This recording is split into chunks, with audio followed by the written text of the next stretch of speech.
الحمد لله ثم الحمد لله الحمد لله الذي هدانا لهذا وما كنا لنهتدي لولا أن هدانا الله وما توفيقي ولا اعتصامي ولا توكلي إلا على الله أشهد أن لا إله إلا الله وحده لا شريك له إقرارا بربوبيته وإرغاما لمن جحد به وكفر وأشهد أن نبينا محمدا صلى الله عليه وسلم رسول الله سيد الخلق والبشر ما اتصلت عين بنظر أو سمعت أذن بخبر اللهم صل وسلم وبارك على نبينا محمد وعلى آله وأصحابه وعلى ذريته ومن والاه ومن تبعه إلى يوم الدين اللهم لا علم لنا إلا ما علمته إنك أنت العليم الحكيم اللهم علمنا ما ينفعنا وانفعنا بما علمتنا وزدنا علما هدى وتقى يا رب العالمين اللهم أرنا الحق حقا وارزقنا اتباعه وأرنا الباطل باطلا وارزقنا اجتنابه وجعلنا اللهم ممن يستمعون القول فيتبعون أحسنه وأدخلنا برحمتك في عبادك الصالحين أيها الإخوة في الإيمان أوصيكم ونفسي بتقوى الله عز وجل فإن التقوى هي العصمة من البلايا والمنعة من الرزايا قال تعالى ومن يتق الله يجعل له مخرجا ويرزقه من حيث لا يحتسب ومن يتوكل على الله فهو حسبه عباد الله আল্লাহ সুবহানাহু ওয়া তাআলা আমাদেরকে ওয়াহির মাধ্যমে অনেক সুন্দর সুন্দর জিনিস দিয়েছেন। তার মধ্যে অন্যতম একটা সুন্দর জিনিস হচ্ছে আল আখলাকুল হাসানা, সুন্দর আখলাক, যেটাকে সারা পৃথিবীর মানুষ নৈতিকতা বলে, মোরালিটি, সৎ চরিত্র, সুন্দর আচরণ, আল আখলাক আল ফাদিলা, আল খুলুকুল হাসান। এভাবেই আল কোরআন আর সুন্নাহর বিভিন্ন উদ্ধৃতিতে উঠে এসেছে।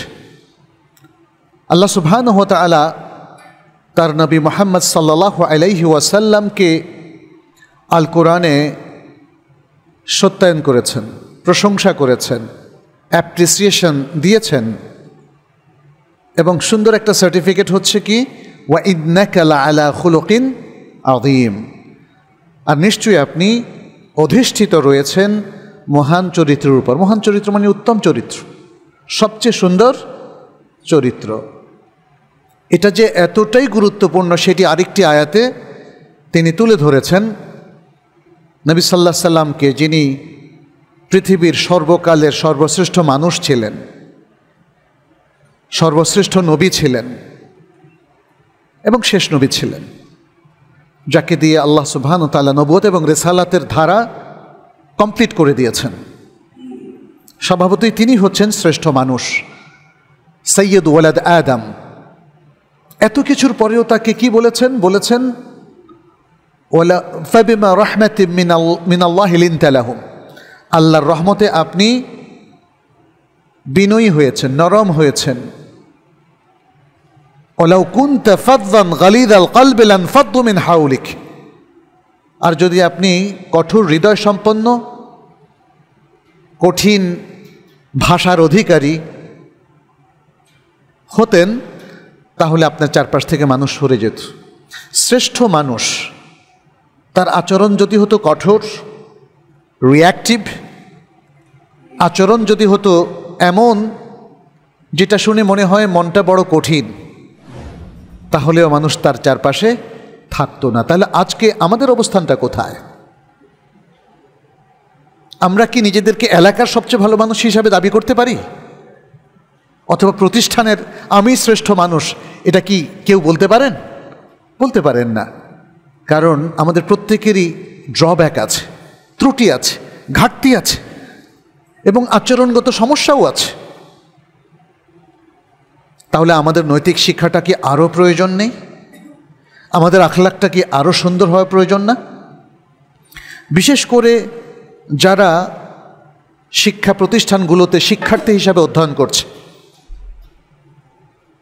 হোক সে স্কুলের শিক্ষার্থী, কলেজের কিংবা বিশ্ববিদ্যালয়ের, শিক্ষার্থীদের শেখার যে ক্ষেত্রগুলো আছে, যে বিষয়গুলো আছে, তার মধ্যে অন্যতম একটা বিষয় কি এটা হওয়া উচিত না যে তারা নৈতিক শিক্ষা গ্রহণ করবে? কোনো শিক্ষাই তার নিজেকে, শিক্ষার্থীকে, তার পরিবারকে, তার সমাজকে, তার রাষ্ট্রকে, তার বিশ্বকে উপকৃত করবে না যদি তার শিক্ষাটা নৈতিকতা বোধ সম্পন্ন না হয়। আপনি যত বিজ্ঞানের আবিষ্কারই করেন না কেন, আজকে বিজ্ঞানের আবিষ্কারগুলোকে আমরা দেখতে পাচ্ছি এর অপব্যবহারই বেশি এর ভালো ব্যবহারের চাইতে। কারণটা কি? কারণটা হচ্ছে আমাদের নৈতিকতার অভাব। আমরা নৈতিকতাকে উপেক্ষা করে ব্যক্তি স্বার্থে কিংবা খারাপ কোনো স্বার্থে, খারাপ কোনো উদ্দেশ্যে, অধিকাংশ সময় অশ্লীল উদ্দেশ্যকে চরিতার্থ করার জন্য আমরা আমাদের টেকনোলজিকে ব্যবহার করছি, তাই না? আজকের যে এআই টেকনোলজি আপনি দেখেন না, যা শুরু হয়ে গেছে ঠিক ফেসবুকের মতো, সোশ্যাল নেটওয়ার্কের মতো, অধিকাংশ ক্ষেত্রেই যেহেতু মানুষ নৈতিকতা বিবর্জিত হয়ে গেছে, ফলে এর ব্যবহারটাও কিন্তু এখন আর নৈতিকতার ধারে কাছেও নেই।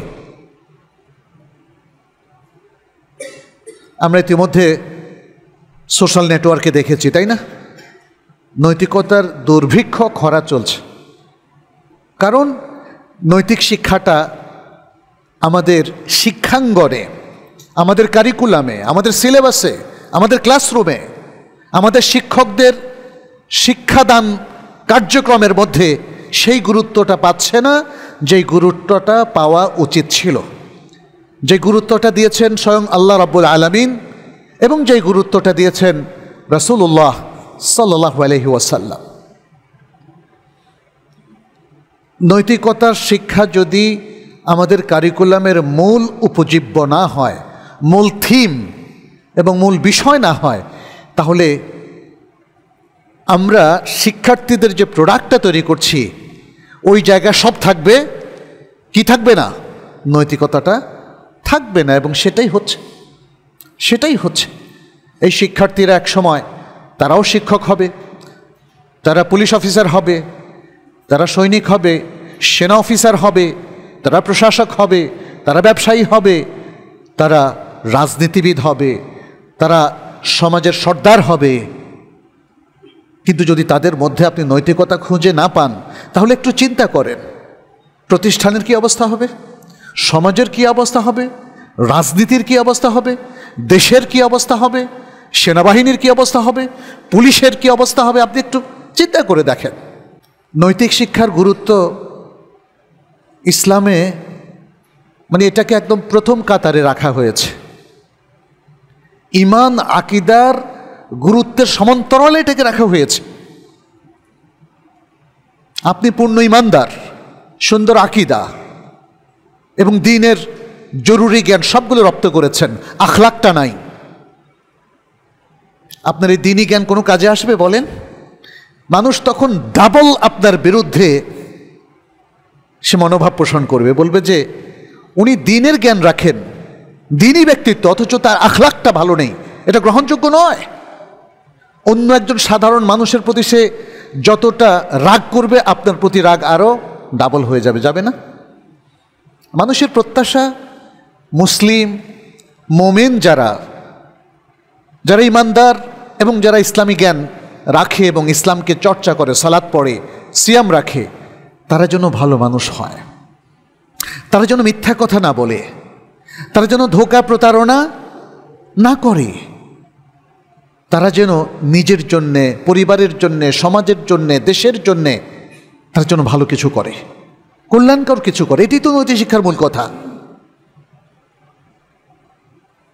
নৈতিক শিক্ষা কিন্তু ব্যক্তি স্বাধীনতাকে খর্ব করে না, কিন্তু আজকের ব্যক্তি স্বাধীনতা আমাদেরকে স্বেচ্ছাচারিতার দিকে নিয়ে যাচ্ছে। যে যা ইচ্ছা তাই করছে, এই করছে, সেই করছে, এ অন্যায়, সে অন্যায়, এই অশ্লীলতায় সব কিছু। যারা এতে অভ্যস্ত, নৈতিকতা তাদের জন্য একটা কঠিন জিনিস, কারণ তারা ভাবে তাহলে তো আমার আর স্বাধীনতা থাকছে না। কিন্তু এটা ভুল ব্যাখ্যা। তার স্বাধীনতা থাকছে, কিন্তু স্বেচ্ছাচারিতা থাকছে না। এই জিনিসগুলো আমাদের মাথায় দিতে হবে, আমাদের সন্তানদের, আমাদের শিক্ষার্থীদের মাথায় দিতে হবে। নৈতিকতা মানে স্বাধীনতা খর্ব নয়। নৈতিকতা হচ্ছে একটা সুন্দর রেস্ট্রিক্টেড সিস্টেমের মধ্যে আসা, যাতে নিজের অধিকার, অন্যের অধিকার সংরক্ষণ করা যায়, যাতে সমাজের মেইন স্ট্রিমটিকে কল্যাণে পরিণত করা যায়। কল্যাণ সমাজ, কল্যাণ রাষ্ট্র, কল্যাণ পরিবার, তাই না? এটা তো আমাদের সবারই স্বপ্ন, আমাদের সবার মূল লক্ষ্য। কিন্তু সেই লক্ষ্যের সাথে তো আমরা অ্যালাইন করছি না, আমরা কাজ করছি না। এমনকি আমাদের শিক্ষা কারিকুলামটাকেও আজকে আমরা এতই দুর্বল জায়গায় নিয়ে গেছি, স্বাধীনতার নামে, মুক্ত চিন্তার নামে এবং আধুনিক শিক্ষার নামে, যেটা আমাদেরকে আসলে পিছিয়ে দিচ্ছে অনেক দূরে, অনেক পেছনে আমাদেরকে ঠেলে দিচ্ছে। আপনি যদি নিজেকে মুসলিম হিসাবে মনে করেন, মনে রাখবেন অন্য ধর্মের সংস্কৃতি আপনাকে কখনোই উন্নত করবে না। আপনি যদি ভাবেন ওয়েস্টার্ন খ্রিস্টান সংস্কৃতি আপনাকে উন্নত করবে, ভুল এটা। আপনি যদি ভাবেন হিন্দুদের পৌত্তলিক সংস্কৃতি আপনাকে একটা অন্য মাত্রা দেবে, ভুল এটা। আপনি যদি ভাবেন বৌদ্ধ কালচার কিংবা অন্য ধর্মের যে কালচারগুলো আছে সেটাকে মিক্স আপ করে আপনি একটা নতুন মুসলিম কালচার তৈরি করবেন, এটা কখনোই আপনাকে উন্নয়নের যে স্বপ্ন আপনি দেখছেন সেটা দেবে না। আপনি খাটো হয়ে যাবেন, ছোট হয়ে যাবেন, বিশ্বের সামনে নিজের স্বাতন্ত্র্য হারাবেন। আপনি জানেন, আপনি যত ইংরেজি জানেন না কেন, ইংলিশ পয়েট হিসাবে আপনাকে কোনো দিন কোনো ইংরেজরা স্বীকৃতি দেবে না। মধুসূদন তাহলে স্বীকৃতি পেত, তাই না? আমরা তো জানি তার গল্পটা। মুসলিমদের স্বাতন্ত্র্য, তাদের নিজস্ব কৃষ্টি, কালচার, ইমান, আকিদা, ইবাদত এবং তাদের সুন্দর আখলাকের মাধ্যমেই এই পৃথিবীতে প্রতিষ্ঠিত হবে, মনে রাখবেন। অতএব মুসলিম যে শিক্ষা, আজকে বিশ্ববিদ্যালয়ের শিক্ষা বলি, স্কুলের ন্যাশনাল কারিকুলাম বলি, অথবা মাদ্রাসার শিক্ষা বলি, সব জায়গায় আখলাককে প্রাধান্য দিতে হবে। নিশ্চিত করতে হবে আমরা কেউই আখলাক বিরোধী অবস্থানে নেই। বিশেষ করে শিক্ষার মধ্যে এটাকে নিয়ে আসতে হবে, অন্যথায় আখলাকি অধপতনটা রোধ করা যাবে না, যেটার ফলাফল আমাদের প্রত্যেককে ভোগ করতে হবে। নবী সাল্লাল্লাহু আলাইহি সাল্লামের সেই বিখ্যাত অনেকগুলো হাদিস রয়েছে। তিনি বলেছেন, মা মিন শাইইন ইউদাউ ফিল মিজানি আথকালু মিন হুসনিল খুলুক। কিয়ামতের দিন আমলের পাল্লায় সুন্দর আখলাক, আল আখলাক আল ফাদিলা, আল আখলাক আল হাসানার চাইতে ভারী আর কিছু থাকবে না। অথচ ভারী কিছু তো ছিল। আপনার ইমানের বিষয়গুলো আরো ভারী না? আপনার তাওহীদের বিষয়গুলো আরো ভারী না? ভারী। বাট এখানে আপনার ওজনের পাল্লাকে আরো অনেক বেশি ভারী করে দেবে। এটা মাল্টিপল সিস্টেম একটা। আপনার আখলাকটা যদি ঠিক থাকে, সুন্দর থাকে, আপনি নিজেই অবাক হয়ে যাবেন, আমার তো এত ভারী হওয়ার কথা না, এত ভালো আমল তো আমি করি নাই। এই কথাটাই রাসূল সাল্লাল্লাহু আলাইহি ওয়াসাল্লাম এখানে তুলে ধরেছেন। যারা আজকে দুনিয়াপন্থী, দুনিয়ার উন্নয়নকেই যারা একমাত্র মনে করে, তাদের কাছে হয়তো আখলাকের মূল্য নেই, এবং তারা তখন ভাবে কাউকে ধোঁকা দিয়ে যদি আমি 2 পয়সা কামাতে পারি এটা আমার জন্য ভালো। রাষ্ট্রীয় কোষাগার থেকে যদি কিছু চুরি করা যায় এটা তার জন্য ভালো।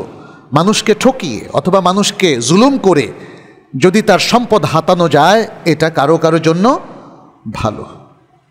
কিন্তু ওভারঅল এটা দুনিয়ার জন্য, বিশ্বের জন্য, রাষ্ট্রের জন্য, সমাজের জন্য এবং প্রতিষ্ঠানের জন্য এটা ভালো নয়। এটা ভালো নয়।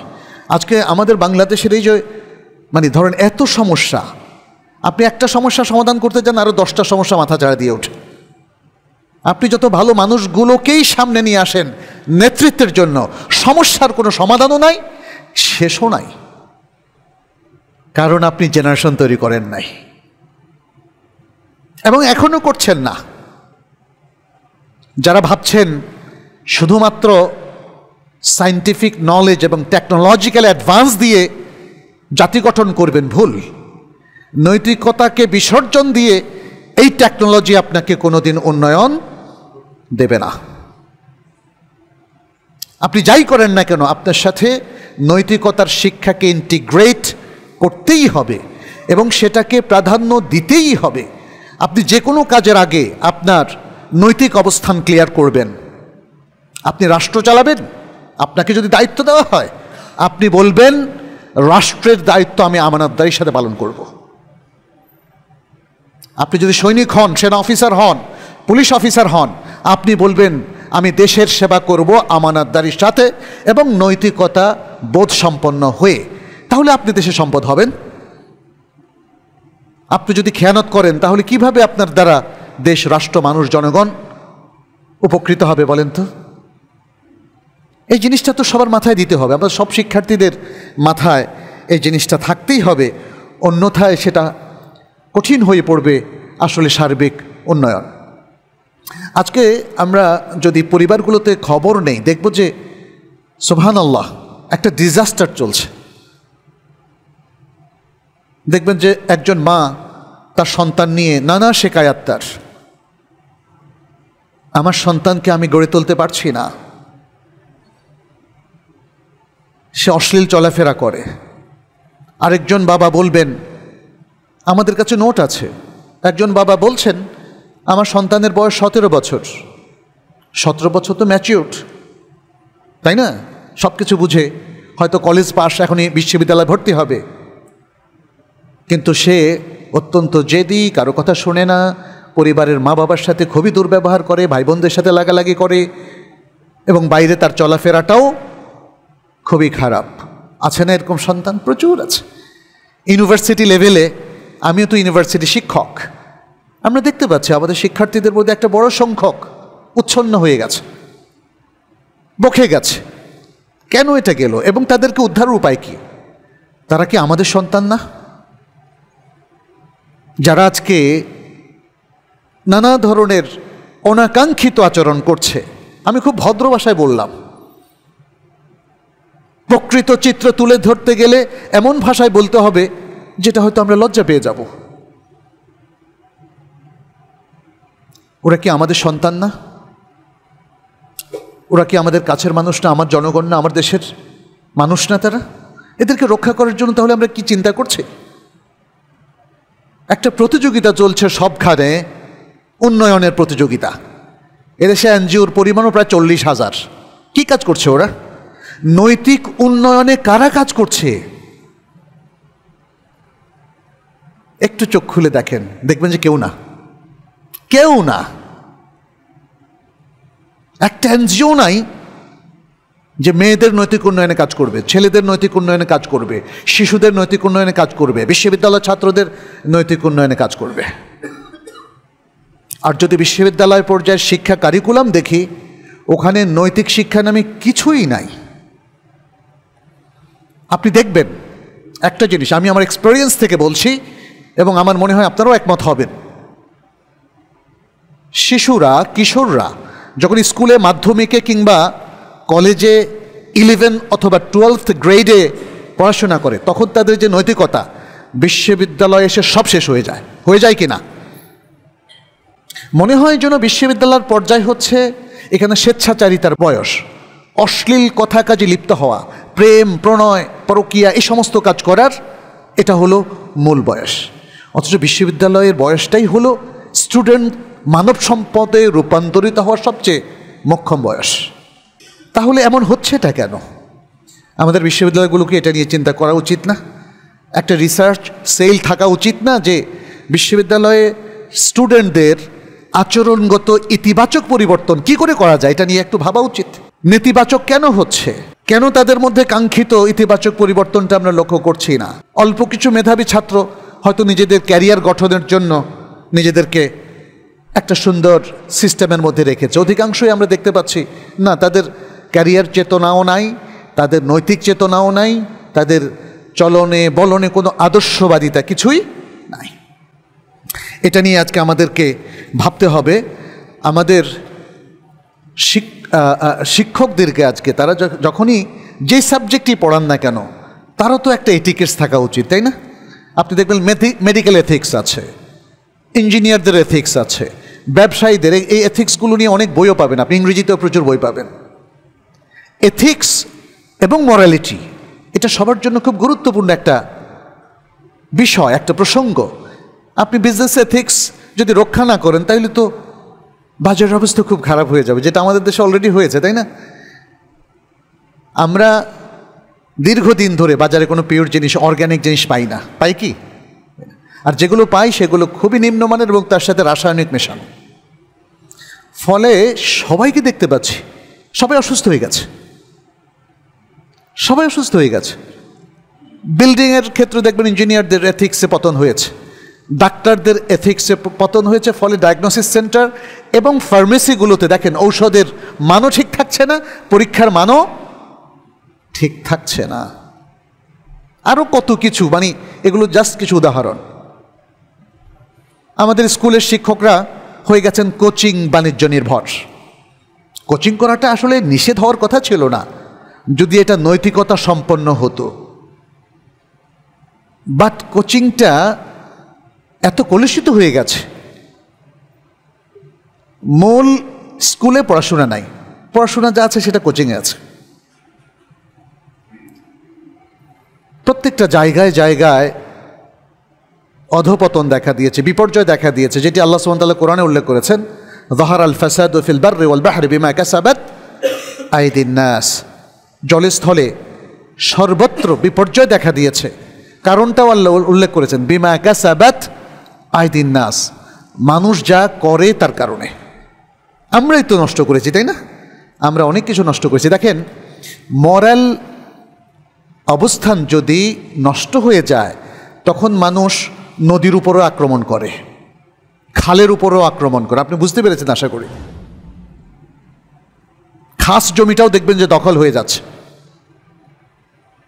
আবহাওয়াটাও নষ্ট হয়ে যাচ্ছে। আমাদের এই যে বিশ্বের আবহাওয়া বা দেশের আবহাওয়া, ঢাকা শহরের আবহাওয়া কে নষ্ট করলো বলেন তো? এটা কি আল্লাহ নষ্ট করে দিয়েছেন? এটা কি আমরা করি নাই? বুড়িগঙ্গার নদী এত নষ্ট হলো কে করলো বলেন? উত্তরা যে লেকগুলো কে নষ্ট করলো বলেন? এগুলোকে লেক মনে হয় বলেন তো? লেকের পানিটা একটু দেখেন, কারা নষ্ট করলো? কারা সেখানে বর্জ্য ফেললো? কারা সেখানে মল মূত্র এর প্রবাহিত করলো বলেন? নৈতিকতা কোথায়? অথচ আমরা জানি রাসূল সাল্লাল্লাহু আলাইহি সাল্লাম পানির মধ্যে প্রস্রাব করতেও নিষেধ করেছেন, মলত্যাগ তো আরও নিষেধ করেছেন।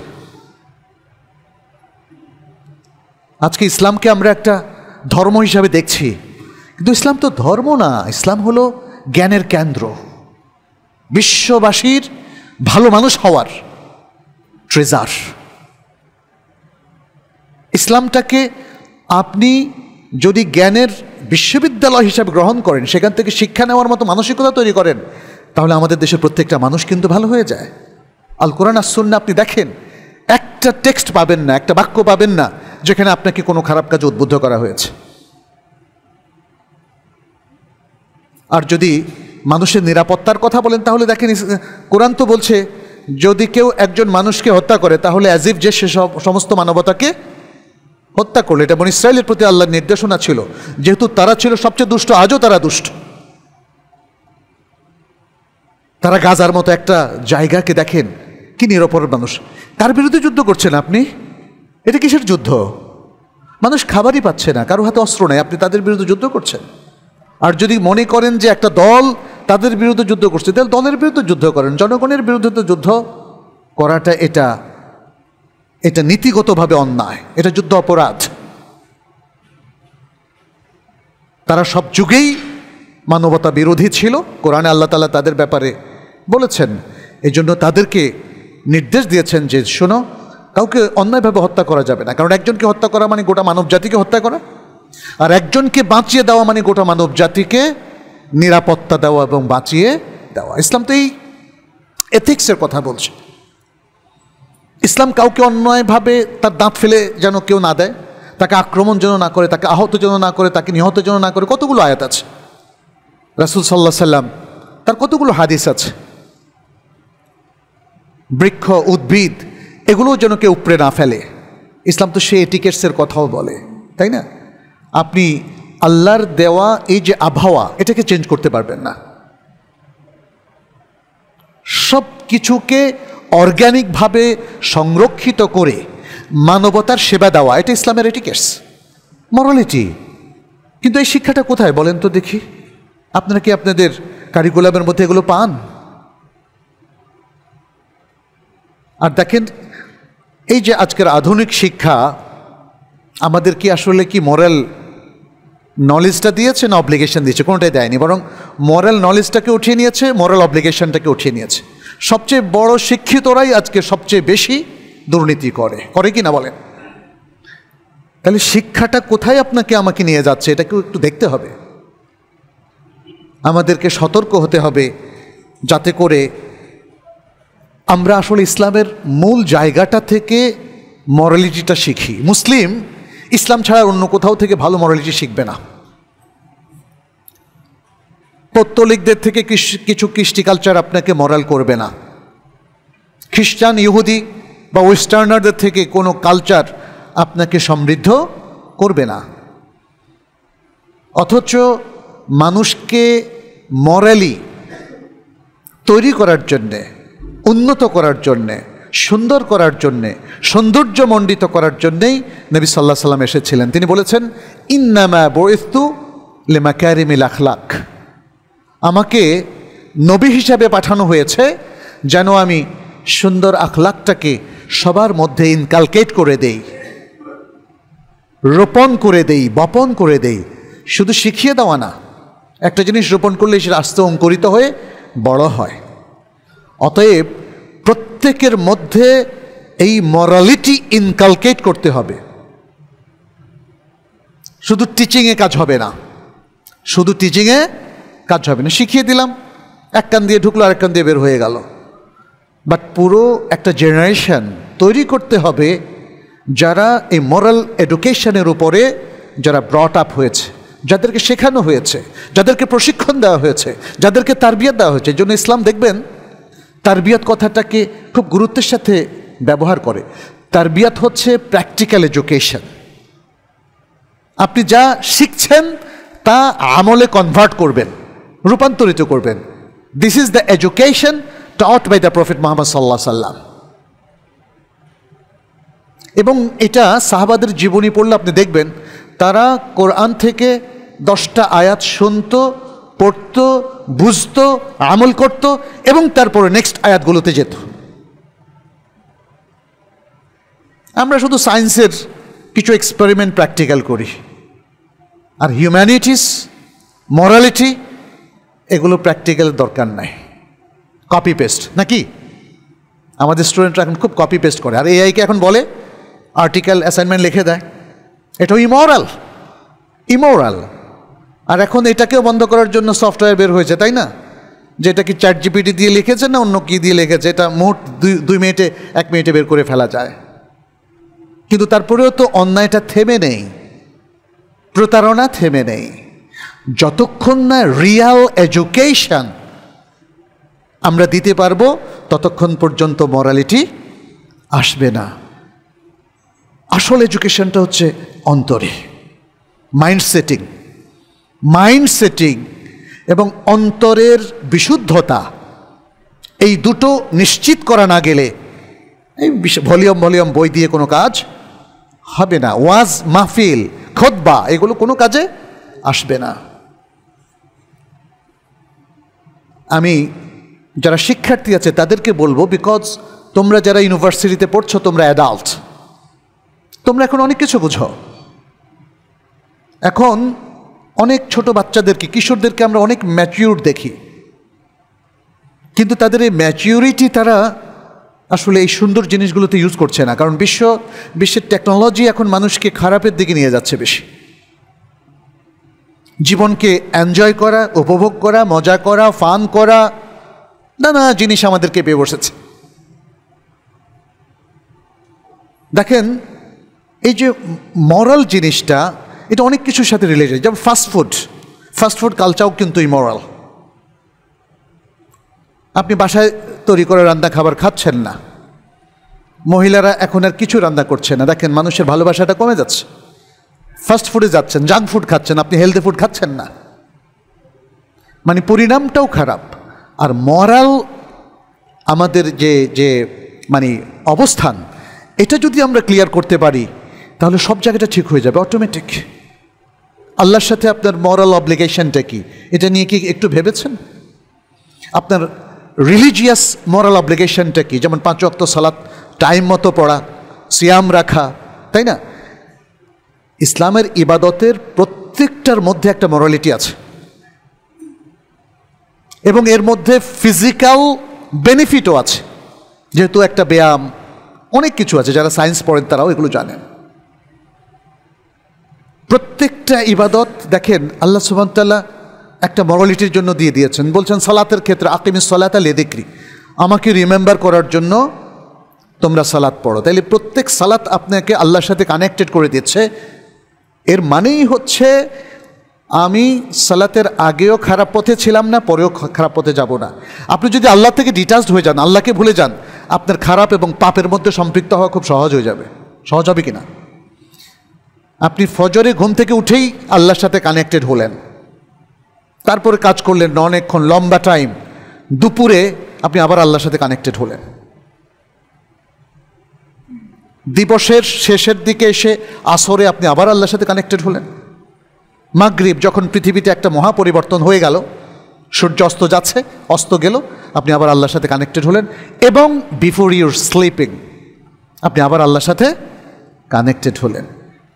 এবং এইভাবে আপনার জীবনটা দেখেন চমৎকার আল্লাহর গাইডেন্সের মধ্যে, মানে আলোকোজ্জ্বল, আলোকিত হিসাবে চলতে থাকবে। আপনি আর পথ হারাবেন না। বৎসরে একটা মাস আপনি শুধু উপবাস ব্রত নয়, উপবাস ব্রতের মাধ্যমে আপনার শারীরিক অনেক ভালো কিছু হবে, বেনিফিট আসবে, প্লাস পাশাপাশি আপনি তাকওয়া অর্জন করবেন। তাকওয়াটাকে একটু ঝালাই করবেন সিয়ামের মাধ্যমে। সিয়ামের একটা ফিজিক্যাল অ্যাপ্লিকেশন আছে, একটা রিলিজিয়াস অ্যাপ্লিকেশন আছে, এবং আরও অনেকগুলো তাকওয়া ভিত্তিক বেনিফিটও আছে। সুতরাং সিয়ামও আমাদেরকে অনেক মরাল বেনিফিট দেয়, অনেক মরাল বেনিফিট দেয়। কোরবানি একইভাবে, হজ, উমরা, সাদাকা, জাকাত। দেখেন ইসলামের এই ইবাদতগুলো মানুষকে যে সুন্দর মরালিটি দেয়, এটা যদি একটু সচেতনভাবে চিন্তা ভাবনা করে আমাদের শিক্ষার সাথে ইন্টিগ্রেট করতে পারতাম, তাহলে এই সমাজটা অনেক সুন্দর হতো। কিন্তু সমাজটা তো অনেক আগ থেকেই একটু বক্রপথে চলেছে। ঐকিক নিয়মটা কি জাকাত আর সাকসেশন, অর্থাৎ উত্তরাধিকার সত্ত্বের হিসাবটা করা যায় না? আমাকে কি ঐকিক নিয়মে সুদ কষতেই হবে? ইন্টারেস্ট বেসড অ্যাকাউন্টিং একটা মুসলিম সমাজে, যেখানে সবাই একমত যে সুদ হারাম, আপনি সুদের ঐকিক নিয়ম চালু করলেন সেই ছোট্ট সময় থেকে, যখন আমরা সুদই বুঝি না। কিন্তু জাকাত অ্যাকাউন্টিং কেন চালু করছেন না? জাকাতের হিসাব নিকাশ কিন্তু অ্যাকাউন্টিংয়ের সবগুলো দিককে কাভার করে। বাট আমাদের মুসলিমরা বায়াসড হয়ে গেছে ওয়েস্টার্ন এডুকেশন সিস্টেমের দিকে, ফলে জাকাত অ্যাকাউন্টিং নিয়ে কেউ ভাবতেই দেখছি না বাংলাদেশে। জামিয়াতুল আজহারে কিছু লোক কাজ করছেন, বাট সেখান থেকেও তো আমরা আইডিয়াটা নিয়ে এখানে জাকাত ভিত্তিক অ্যাকাউন্টিং চালু করতে পারি না? অন্যদিকে বাংলাদেশ যেহেতু মুসলিম প্রধান দেশ, এখানে জাকাতটা ঠিকমতো ক্যালকুলেট করে যদি আদায় করতে পারেন, অথবা আদায় করার ব্যবস্থা করতে পারেন, আপনার কাছে আসতে হবে এটা নট নেসেসারি, বাট এটা যদি কালেক্ট করা হয় আর ডিসবার্স করা হয় দারিদ্র্য বিমোচনের জন্যে কিংবা দরিদ্রদের নানাবিধ উন্নয়ন কাজে, তাহলে চিন্তা করেন কি পরিমাণ বেনিফিট পাবে বাংলাদেশ। কিন্তু সেই মোরালিটি আমাদের নাই, আমাদের নেতাদেরও নাই। যাকাত বাস্তবায়ন করা, এটা তো ইসলাম বাস্তবায়ন হয়ে যাচ্ছে, এই ভয় আছে অনেকের। বিকজ আধুনিক সিস্টেমটা হচ্ছে সেকুলার সিস্টেম, আর সেকুলারিজমের সঙ্গে আপনারা অক্সফোর্ড ডিকশনারিতে দেখেছেন free from religion in education, in politics and society. অর্থাৎ আপনার সমাজ, রাষ্ট্র এবং শিক্ষাকে ধর্মমুক্ত করাটাই হচ্ছে সেকুলারিজম। একজন মুসলিম যদি ধর্ম থেকে মুক্ত করে ফেলে এগুলো, তাইলে তো তার মোরালিটি সেখানে থাকে না, এবং সেটাই হয়েছে আজকে। আজকে দেখবেন আমাদের রাজনীতিতে কোনো মোরালিটি আছে বলেন? বরং যে মোরালিটি নিয়ে রাজনীতি করে তাকে সবাই বোকা বলে। সোসাইটি একই অবস্থা। আর এডুকেশন তো পুরোটাই দেখতে পাচ্ছেন। আজকে স্কুলে ক্লাস 1 থেকে ইন্টারমিডিয়েট পর্যন্ত পড়ে কেউ আর সঠিকভাবে নামাজ শিখতে পারে না, সিয়াম শিখতে পারে না, ইমান শিখতে পারে না, আকীদা শিখতে পারে না। অথচ এটা মুসলিম দেশের এডুকেশন। এগুলো নিয়ে আমাদের প্রিয় ভাইয়েরা ভাবতে হবে। নৈতিক শিক্ষাটা খুবই প্রয়োজন, কিন্তু নৈতিক শিক্ষা, মুসলিমদের নৈতিক শিক্ষা হবে কোরআন সুন্নাহ থেকে উৎসারিত। আল কোরআন এবং আর সুন্নাহর চাইতে ভালো কোনো রিসোর্স কোথাও নাই, এই মহাবিশ্বের মধ্যে নাই। আপনি আর কোথাও থেকে এত নিখুঁত, এত সুন্দর মোরাল এডুকেশনটা পাবেন না। যেহেতু এই মোরাল এডুকেশনের প্রবর্তক হচ্ছেন নবী সাল্লাল্লাহু আলাইহি সাল্লাম, কার পক্ষ থেকে এনেছেন? আল্লাহর পক্ষ থেকে এনেছেন। আল্লাহ যিনি আমাদেরকে সৃষ্টি করেছেন, অতএব মোরাল এডুকেশনটা তার ম্যানুয়াল থেকে নিতে হবে। আর তার ম্যানুয়ালটা হচ্ছে আল কোরআন, তার ম্যানুয়ালটা হচ্ছে আল কোরআন। আল কোরআনের বিশদ ব্যাখ্যা হচ্ছে আস সুন্নাহ বা আল হাদিস। ফলে আপনাকে আমাকে এই জিনিসগুলো চিন্তা করে আমাদের শিক্ষাকে একটু সাজাতে হবে। একজন মুসলিম যখন শোনে যে আখলাক তার জীবনের অত্যন্ত গুরুত্বপূর্ণ একটা জিনিস, যেটা কিয়ামতের দিন তার মিজানকে সবচেয়ে ভারী করে দেবে, তখন সে যে মোটিভেশনটা পায়, পৃথিবীর আর কোনো মোটিভেশনকে এটার প্যারালাল থাকতে পারে না। এবং নবী সাল্লাল্লাহু আলাইহি সাল্লামের তো আরও অনেক সুন্দর সুন্দর কথা আছে, যে তোমাদের মধ্যে সবচেয়ে সর্বোত্তম সেই ব্যক্তি যার আখলাক সবচেয়ে সুন্দর। আমি যখন মদিনা থেকে ফিরলাম, আমাকে বলল যে আপনার কত টাকা আছে, আপনার গাড়ি বাড়ি এগুলো আছে কি না? আমাদের অমুক তো আপনাদের থেকে অনেক ভালো পজিশনে চলে গেছেন। কি হয়েছে তার? তার ব্যবসা হয়েছে, তার গাড়ি হয়েছে, বাড়ি হয়েছে। আমাকে যে আমি একজন আরবি ইসলামী শিক্ষিত, আমাকে এভাবে বলছিল আমাদের বন্ধু মহলেরই কেউ কেউ। তার মানে হচ্ছে, দেখেন আল্লাহ রাসূল বলছেন যে সবচেয়ে মরাল পজিশন যার best, say best human being in the society.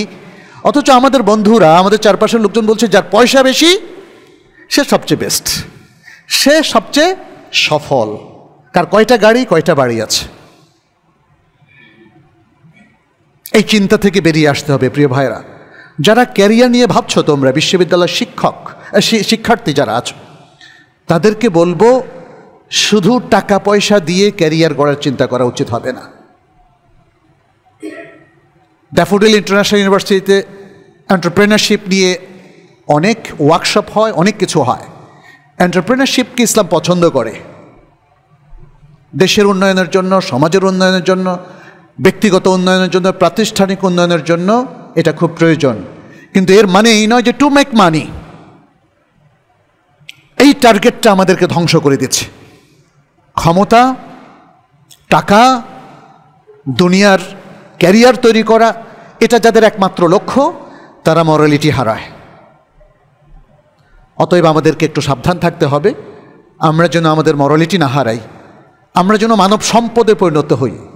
মানুষ তখনই সম্পদ হয় ইসলামের দৃষ্টিতে যদি তার মরালিটিতে কোনো ঘাটতি না থাকে, যদি সে নৈতিকতা বোধ সম্পন্ন একজন মানুষ হতে পারে, যদি সে একজন প্র্যাকটিসিং মুসলিম হতে পারে। কারণ এর মধ্যে তার কোনো ক্ষতি নেই। 5 ওয়াক্ত সালাত পড়ে আপনারা কি কখনো দেখেছেন আপনার ক্ষতি হয়ে গেছে? রমাদানের সিয়াম রেখে আপনি কি মনে করেছেন, আপনাদের কেউ কি বলবেন যে আপনি চাকরি হারিয়েছেন? কুরবানি করার কারণে আপনার দারিদ্র্য এসে গেছে, কেউ কি বলবেন সেটা? এগুলো কখনো হয়নি। তাহলে একটু কি চিন্তা করার প্রয়োজন না যে ইসলামের এই ইবাদতগুলো পালনের মধ্য দিয়ে মুসলিম সমাজের উন্নয়নই হয়, তার নৈতিক উন্নয়ন হয়, তার ইবাদতের উন্নয়ন হয়, সে আল্লাহর নিকটবর্তী হয়, তার ঈমান এবং তাকওয়ার মান বাড়ে, এবং ঈমান তাকওয়ার মান বাড়ার কারণে সে আল্লাহর পক্ষ থেকে, উপর থেকে এবং নিচ থেকে, উভয় দিক থেকে সে বারাকা প্রাপ্ত হয়। ওয়ালাউ আন্না আহলাল কুরা আমানু ওয়াত্তাকাউ লাফাতাহনা আলাইহিম বারাকাতিম মিনাস সামাই ওয়াল আরদ। যদি জনপদের লোকেরা ঈমান পোষণ করত, তাকওয়া অবলম্বন করত, আল্লাহ বলছেন, তাহলে অবশ্যই আমি তাদেরকে আসমান এবং জমিনের বারাকা উন্মুক্ত করে দিতাম। আপনারা যে উন্নয়নের কথা বলছেন, একটা কম্প্রিহেন্সিভ টোটাল ডেভেলপমেন্ট হচ্ছে এই বারাকা।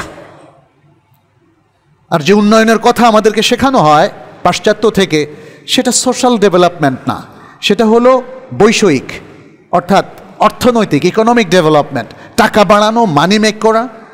আজকের পেপারে আমরা দেখলাম এলন মাস্ক পৃথিবীর সর্বপ্রথম $500 বিলিয়ন মালিক হয়েছে, কিন্তু তার নাকি একটা বাড়িও নাই, এটাও দেখলাম। তাই না? একটু ভাবার অবকাশ আসে না? তাহলে টাকার মালিক হওয়া এটাই কি আমাদের একমাত্র লক্ষ্য?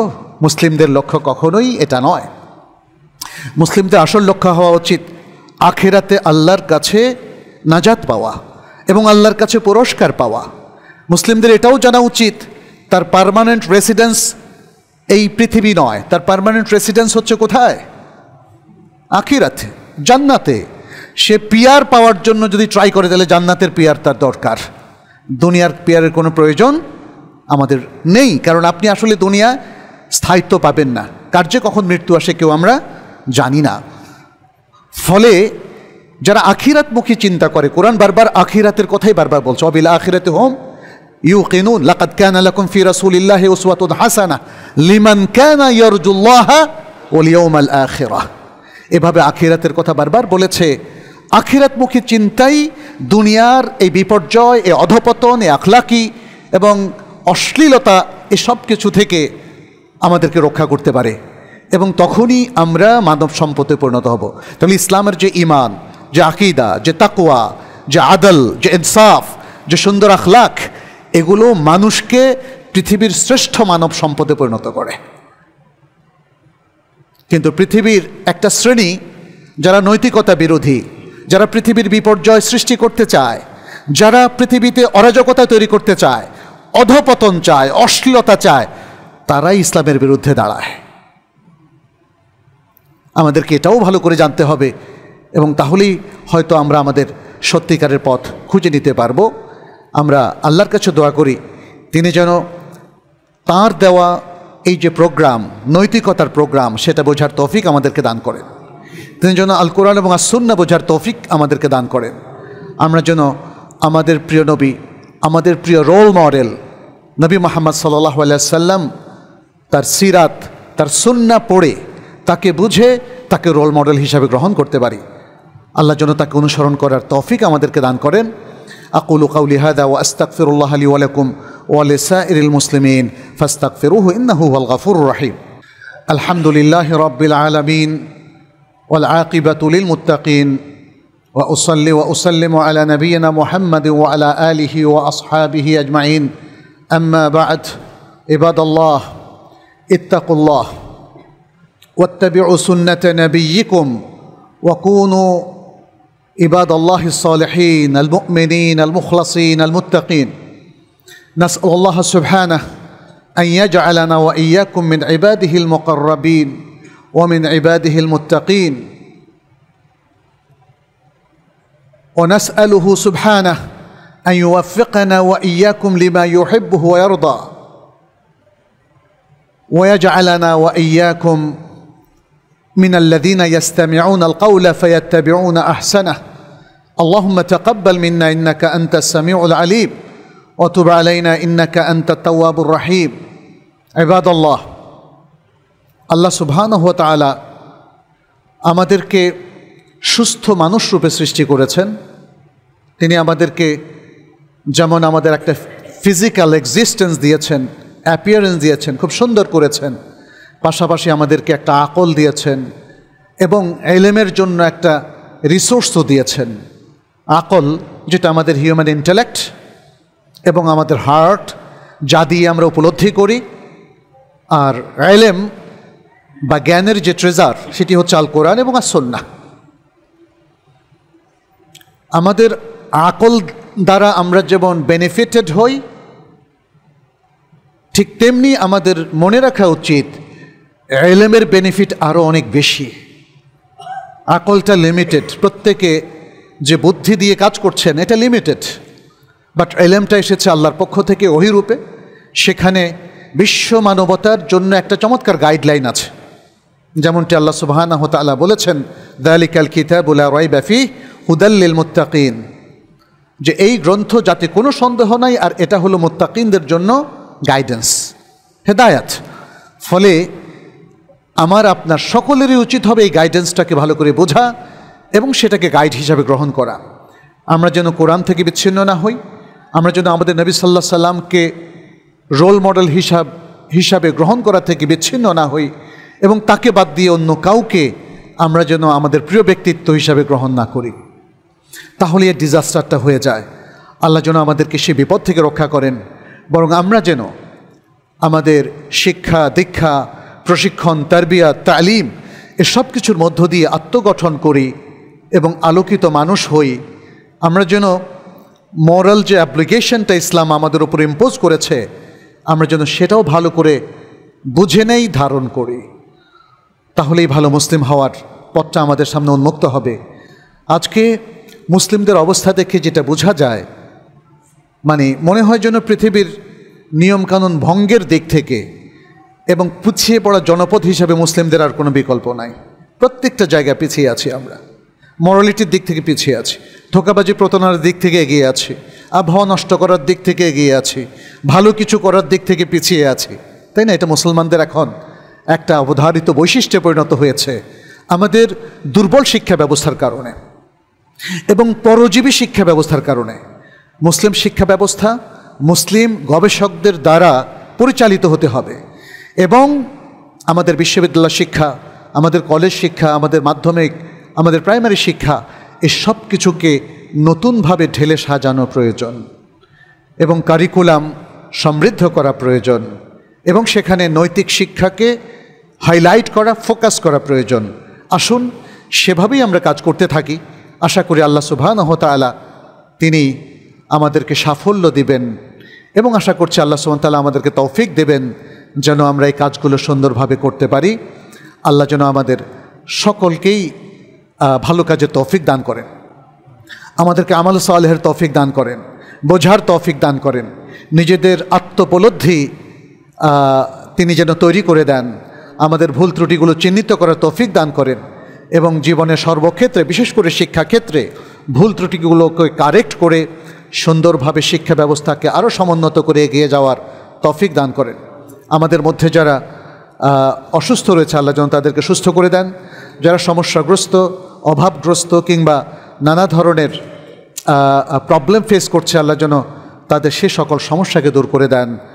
হাদা ওয়াসাল্লু ওয়াসাল্লিমু আলা নবিয়িনা মুহাম্মদ فقد قال الله سبحانه إن الله وملائكته يصلون على النبي يا أيها الذين آمنوا صلوا عليه وسلموا تسليما وقال النبي صلى الله عليه وسلم من صلى علي مرة صلى الله عليه بها عشرة اللهم صل وسلم وبارك وأنعم على نبينا محمد وارض اللهم عن الخلفاء الراشدين وعن الصحابة أجمعين وعنا معهم بعفوك وكرمك يا أكرم الأكرمين اللهم أعز الإسلام والمسلمين